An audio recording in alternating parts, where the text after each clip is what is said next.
Ypsilanti near Detroit, home to autos and Motown. And now, an educational revolution. Looking back on when I was a little nappy-headed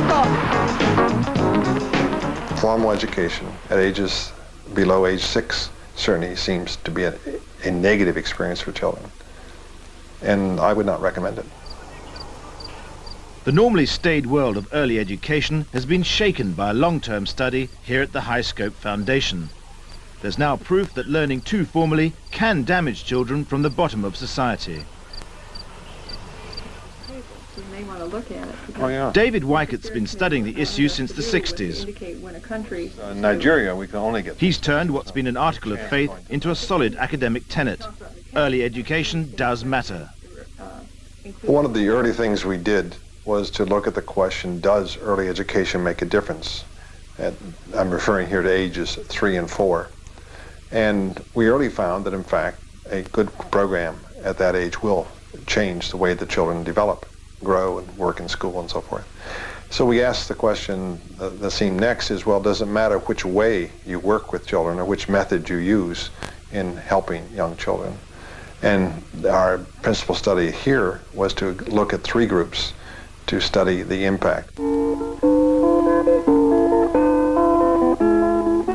children are 3 and 4-year-olds. They are participating in a preschool experiment designed to assess the impact of 3 major methods of preschool education. This film of the original sample group from 1968 shows where the children were put. The first set here were put in a totally free nursery where children decide what to do. There's no set agenda and no curriculum.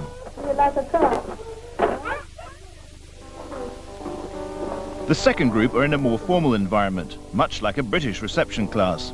There's some play, but there's a clear curriculum, and already the teacher is getting started on the 3 R's.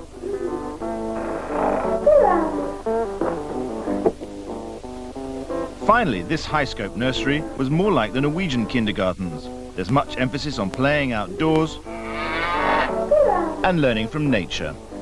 Children initiate their own games while the teacher acts as a guide.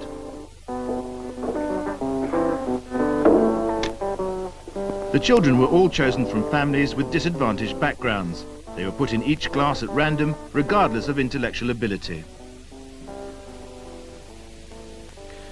The children in this film are now in their 30s. High Scope researchers have been interviewing them regularly since preschool to find out how their lives have been panning out. So because in a sense the experiment is still going on, they've never been named. But the foundation has kept tabs on other children whose experience of education at 4 was very similar. High Scope are so convinced by the results from the confidential study group that they're sure it applies to others of the same backgrounds. They introduced us to 2 cases whose histories, they said, illustrate the original study. Look at the ball, we got look. Oh, we got it! Tim Eddins is now a family man. He believes his play-based early education at a High Scope nursery gave him the right start. Here we go. There you go. Both he and his mother have fond memories of those days. You got it! Good job! You felt comfortable with the teachers. They taught you a lot. Mostly, you did hands-on things, but it was just a comfortable place to be. I mean, teachers made you want to learn. They were there for you.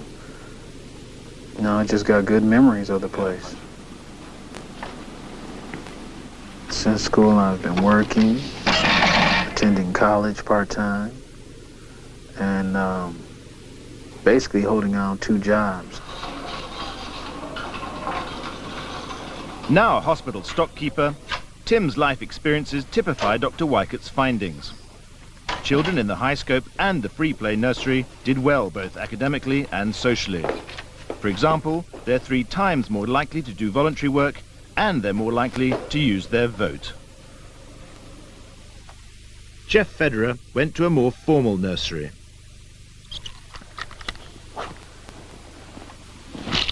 Jeff has never thought much of his schooling and he switched off the system from the start. From that early stage, life has been something of a battle for Jeff. neither he nor his father had particularly good memories of that early education. They never tried to really work with you. They just would tell you to do something, and if you didn't, then you would get, lectured or get in trouble for it. The schooling was very structured. Authorities, teachers, and so on, telling you what to do and what not to do.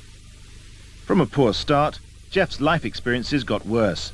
He served in the Navy and started up his own business, but things went rapidly downhill after that.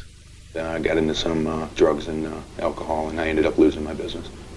And that's where I ended up getting into further problems with the law.